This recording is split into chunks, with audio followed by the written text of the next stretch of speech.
It was a normal Tuesday afternoon. I had just finished my shift at the cafe and was looking forward to a quiet evening at home. The sun was warm, birds were chirping, and everything seemed ordinary. But nothing about that day would be ordinary. My name is Ethan Miller. I'm 24 years old, and I had no idea my life was about to take a sharp turn. I grew up in a house where my parents were controlling. Every decision I made, every plan I had, was always scrutinized. School, friends, jobs, even hobbies. They believed they knew what was best, and most of the time, I just went along with it, trying to avoid conflict. The truth is, my mother and father weren't cruel, not exactly, but they had a way of controlling life in subtle ways that made you question yourself constantly, like a shadow hovering over every choice. When I turned 22, I finally moved out just across town. I needed space, freedom, independence. But even then, I stayed in touch, because I loved them, and I thought they loved me too. Fast forward to that Tuesday afternoon. I walked up my driveway, keys in hand, ready to step inside my home, and immediately something felt off. The lock. It was different. I fumbled with my keys. The metal didn't click the way it usually did. I tried another key. Still nothing. Confused, I stepped back, and that's when it hit me. The locks were changed, completely. My heart sank. I looked around. The neighbors weren't outside. The street was quiet. I knocked. No response. I tried calling my parents. No answer. Panic started creeping in. Why would they do this? I mean, we had arguments, sure. But this felt different, personal. I remembered the last argument clearly. A week ago, my father had stormed into my apartment unexpectedly. "You need to respect us more," he said. I had shrugged. "I'm living my life, Dad. I pay my bills. I respect you, but I also have my boundaries." He hadn't liked that, and my mother had just nodded silently, avoiding the confrontation. Now, they had taken things a step further. They had literally locked me out of my own home. I sat on the curb, staring at the door. Questions raced through my mind. Did they know I was coming home today? Was this revenge? Was this legal? Then I heard a sound, a car pulling up behind me, a black SUV. A man in uniform stepped out. The sheriff. My stomach dropped. What could possibly be happening now? He approached slowly, holding a folder in his hands. "Ethan Miller?" he asked politely but firmly. I nodded. "I have papers for your parents. You'll want to see these." My hands shook slightly as he handed me the folder. It felt heavy. Not because of the weight, but because of what it might contain. I opened it carefully. Inside, legal documents, court orders, property deeds, rights I had never realized I had. My heart pounded. My parents had no idea what was inside this folder, because the moment they saw me with it, everything would change. For years, they had controlled my life. For years, they had made me feel small. For years, they believed I was powerless. But now, I wasn't. I looked up at them when they arrived, red-faced and angry, and I realized something crucial. The tables had turned. This wasn't just about the locks anymore. This was about reclaiming my life. This was about finally showing them that I was in control. And the sheriff? He wasn't there to take sides. He was there to deliver justice. I took a deep breath and prepared myself for what would be the most intense confrontation of my life. Because my parents, I had no idea what I was about to do. I still remember the weight of that folder in my hands. It wasn't heavy in pounds, but in consequences.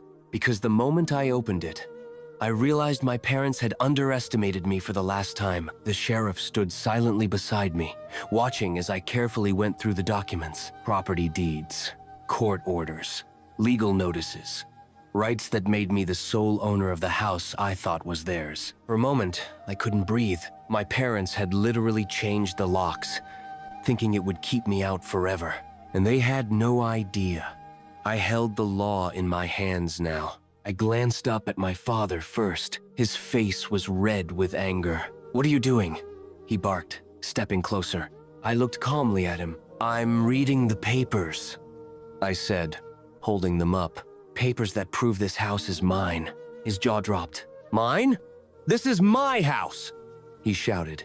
I stayed calm. "Actually, it's my house now. Mom made sure of it." Mom. Even though she wasn't here, I felt her presence in every word of the documents. Her handwriting, her signature, her foresight. My mother had always known my parents would try to control me. Always known my father might try to intimidate me, and she had planned for it. "You can't do this." My mother's husband, my father stammered, trying to regain his composure. I took a slow step forward. "This isn't about doing something. This is the law." My parents had assumed they had power over me. They thought that changing the locks would stop me from entering my home. They thought that removing me physically could erase the rights my mother had granted me legally. They were wrong. I opened the next document. It was a court order giving me full legal authority over the house and any related property. "The sheriff delivered these to me," I said calmly. "And legally, you cannot interfere with my ownership." My mother had left me everything, every asset, every legal right, even the things my father had secretly tried to claim for himself. He went pale. Finally, the realization hit him. The man who had tried to dominate my life had no control anymore. Where did this come from?" my father asked, his voice trembling. "From Mom," I said softly, "and from the law." I could see him shrinking under the weight of the truth. For the first time, he looked smaller than me. My mother had protected me even after she was gone. Even when my father tried to assert his authority, she had made sure justice would come to me. The sheriff spoke up, quietly but firmly. "Mr. and Mrs. Miller, these papers are valid. Any interference will be considered illegal." My father turned to my mother. Well, her memory, her foresight, and his anger mixed with fear. I could see him realizing that the years of control he thought he had were over. I folded the papers neatly and stepped into the house. He tried to protest. I don't believe this," he yelled. I ignored him, because for the first time, I didn't need him to believe me. Everything my mother had prepared for me was in my hands. I walked through the rooms I had grown up in, the living room where my father lectured me endlessly, the kitchen where I had washed dishes while he criticized my choices, and for the first time, it felt like my space. The sheriff followed silently, observing the tension in the room. "I want to make one thing clear," I said finally, looking at my parents. "You no longer have any control here. Not over me. Not over this house. Not over anything my mother left behind for me." My father's face turned red. He opened his mouth to argue, but I could see he had no words. I took another deep breath. "I'm not trying to hurt you, but I won't let you continue controlling my life. Mom made sure of that. And now, the law agrees." For the first time, silence filled the house. Not the tense silence of fear or argument, but the silence of truth. A silence that made my parents realize they were finally powerless. I walked past them toward the living room, my hands steady, my heart calm. For the first time in years, I was in control. And the sheriff? He quietly nodded, because the law was clear. The house was mine. The power had shifted, and my parents had no choice but to accept it. The house smelled the same, faintly of my childhood, faintly of my mother's perfume. But now, it felt different. It wasn't just a building. It wasn't just walls or rooms. It was mine. I walked through the living room slowly, my steps deliberate. My parents were behind me, still stunned, their faces pale. For the first time, I didn't feel small. "You can't just take over like this," my father finally muttered, his voice shaky. I turned to him calmly. "I didn't take over. I inherited what was already mine. Mom made sure of that." My mother's foresight hit me harder with every word. She had known my father would try to control me even after she was gone. She had prepared for everything. And now, I held that power. I picked up the family photo from the mantel. My mother's smiling face glowed softly under the evening light. "You did this for me," I whispered. My father's voice cracked. I didn't think she'd leave it all to you." I didn't answer. Instead, I went to the kitchen, opened the drawers, checked the locks. Not out of paranoia, but because this was my home now. Every inch of it, I had the right to protect. Then, I noticed something else. The garage door. Locked. I walked over, tried the handle. Nothing. I smiled quietly, because even though they had changed the locks before, the law had given me the ultimate key. I picked up my phone and called the sheriff. Within minutes, he was back with backup, ready to make sure no one interfered. My father glared at me, a mixture of anger, fear, and disbelief on his face. "I can't believe this," he muttered. I looked at him calmly. "You believed changing the locks would stop me, but the law and my mother were already ahead of you." It was in that moment I realized something crucial. This wasn't about revenge. It wasn't about proving I was right. It was about justice. And my father, he would never forget this lesson. I walked through the hallway, noticing the cracks in the walls where I used to play as a kid. The room where I first learned how to cook with my mom. The small corner in the living room where I had spent countless nights studying. This house held memories. Painful memories. Yes, but also lessons. I paused at the front door, looking at my parents. "This is your last warning," I said firmly. "No interference, no disrespect, no more control." My mother's documents were clear. The sheriff was present. The law was on my side, and my father finally understood. He didn't have the power anymore. For the first time in years, I felt free. Free from fear, free from manipulation, free from control. The sheriff gave me a nod. "Everything is in order," he said. "You are officially the owner. Your parents have no legal claim or rights here." I thanked him quietly, and when he left, it was just us. My parents stayed in the living room, looking lost. Their anger had faded, replaced by shock. I didn't gloat. I didn't yell. I simply walked past them, up the stairs, into my room. I sat on my bed, holding the legal folder in my hands. For the first time, it felt real. This was my life now. My parents had underestimated me. They had thought that control and intimidation could work forever. But my mother, she had prepared me for this moment. And I was ready. For the first time in years, I felt powerful, safe, and respected. And I knew one thing clearly. This house, this life, it was mine. And anyone who tried to take it from me would regret it. The next morning, the air in the house felt different. Not tense, not heavy, but sharp, charged, electric. Because my parents had realized something they could no longer deny. This was no longer their home. I walked into the living room. My father was there, pacing slowly, muttering to himself. My mother, well, she wasn't alive to see this, but I could feel her presence in every corner, every photo, every memory. "Ethan," my father started, his voice hesitant. I don't understand. How did she do this?" I looked at him calmly. "She knew you'd try to control me even after she was gone. She prepared for everything. Every lock, every argument, every manipulation. And the law guarantees her wishes are respected." He flinched. For the first time, he looked small. Not physically. Emotionally, mentally. "You don't understand," he said quickly. "This house, it's mine. I've lived here my whole life. I raised you." I smiled softly. "Actually, you raised me in this house. Yes, but you never owned my life. And now, you don't own this house either." He stared at me, and for the first time, there was a flicker of fear in his eyes.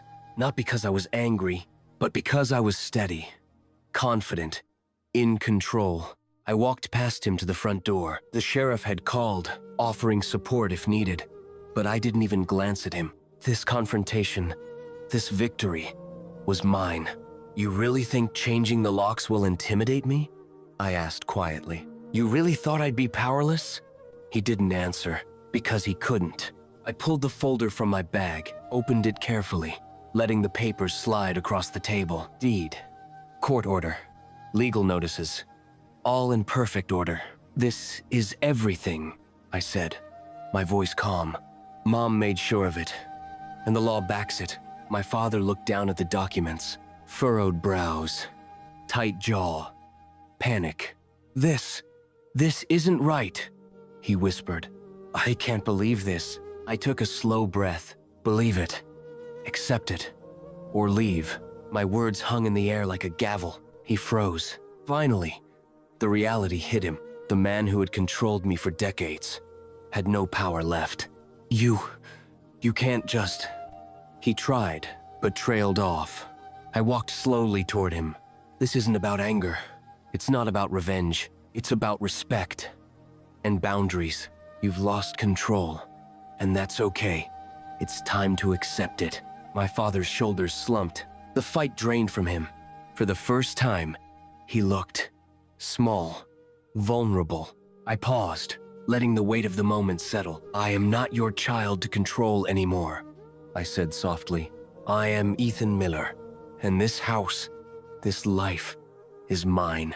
Everything my mother left for me is mine, and no one can take it from me. My mother's smile in every photo seemed to glow brighter. I felt her pride, her approval, her presence. My father looked down, then slowly nodded. I understand, he muttered. I guess I lost. I see it now. I let out a quiet sigh. Finally, the battle was over. I walked toward the staircase. Every step felt like reclaiming years of control, years of fear, years of suppression. The sheriff quietly escorted them out, making sure no further confrontation occurred. Once the door closed behind them, silence filled the house. I stood in the living room, taking a deep breath. No fear, no anger, just calm. For the first time in years, I felt safe, powerful, free. I walked to the window, looking out at the driveway. The locks, the doors, the boundaries, they all symbolize something new. My life, my rules, my home. I knew this was more than a legal victory. It was a life lesson, a reminder that no one could take your worth, your space, or your life if you stood firm and prepared for it.